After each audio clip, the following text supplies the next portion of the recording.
Hello everyone, my name is Maria and I'm a research associate at the University of Glasgow. In this presentation I'm going to be talking about a systematic literature review in computer science participation by applying Bourdieu's theory of social reproduction. Our motivation for this study was to identify potential reasons why concerns about computer science participation still rise, despite the extensive efforts of research, policy and worldwide education initiatives. So we decided to do a systematic literature review to identify first factors that impact computer science participation, as well as to understand the extent that interventions employed thus far tackle these factors. By then projecting Bourdieu's theory onto the findings, we were interested in seeing whether such an analysis could offer new and useful insights that could support the growing research in computer science education. So for the systematic literature review, we searched within three databases: the ACM Digital Library, IEEE and ERIC.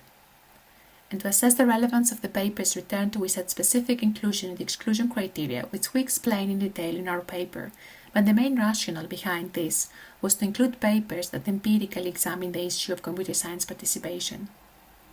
So in total 147 papers met all our criteria and selected for further analysis.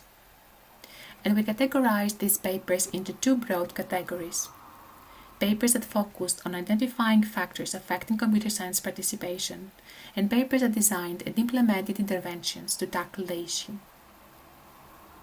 By analyzing the findings of the literature, we grouped the identified factors into three main themes: the cultural, social, and psychological theme. In total, 65% of the papers discussed computer science culturally related factors. For instance, some papers discuss the role of students' previous experience with computer science courses, and others the role of students' views and dispositions towards computer science and scientists.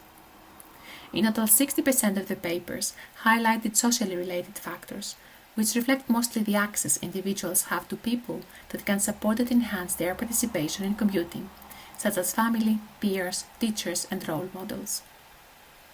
And finally, 32% of the papers discussed psychological or emotional and affective factors, such as self-efficacy, sense of belonging, and confidence in computer science.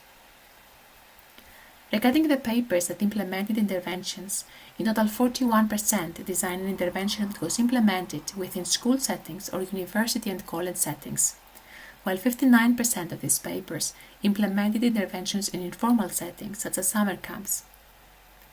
Most interventions focused on enhancing students' knowledge and skills related to computer science, and then on creating a supportive environment that enhances students' self-efficacy, sense of belonging, and identity, while the least amount of focus was placed on building students' social relationships. Finally, only 6% of these papers consider a holistic approach, which means that their design targeted all four factors of participation.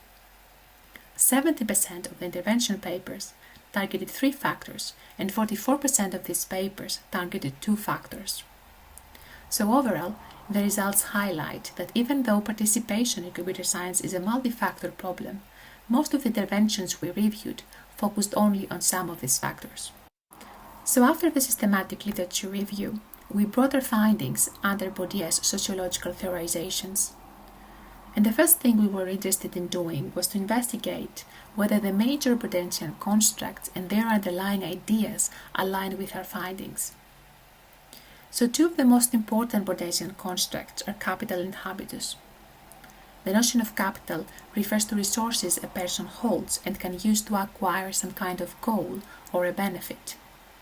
So capital is a source of power, and as such it creates possibilities or impossibilities for individuals.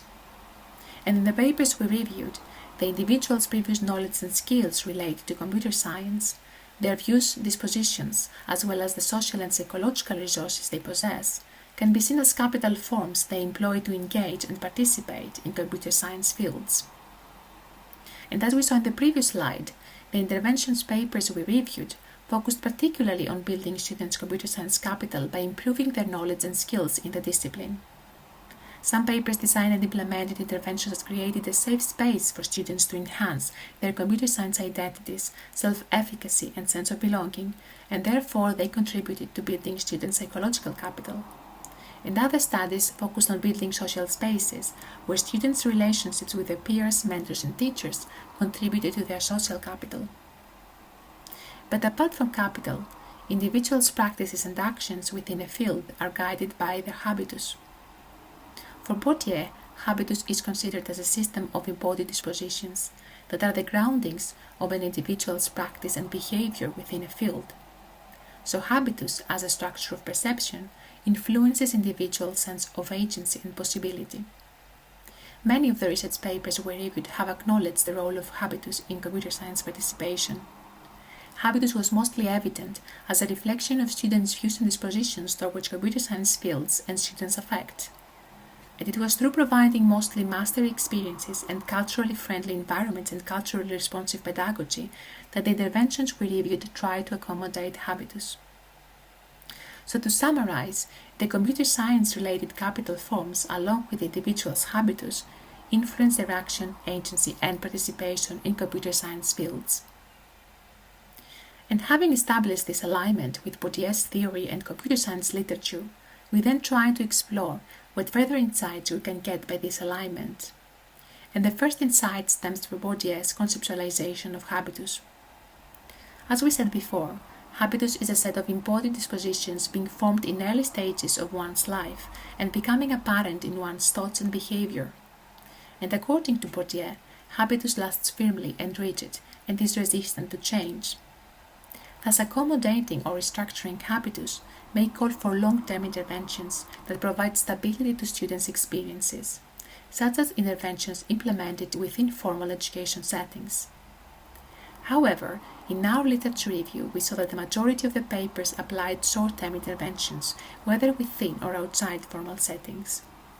So a question that arises from this is how effective are these interventions in the long term?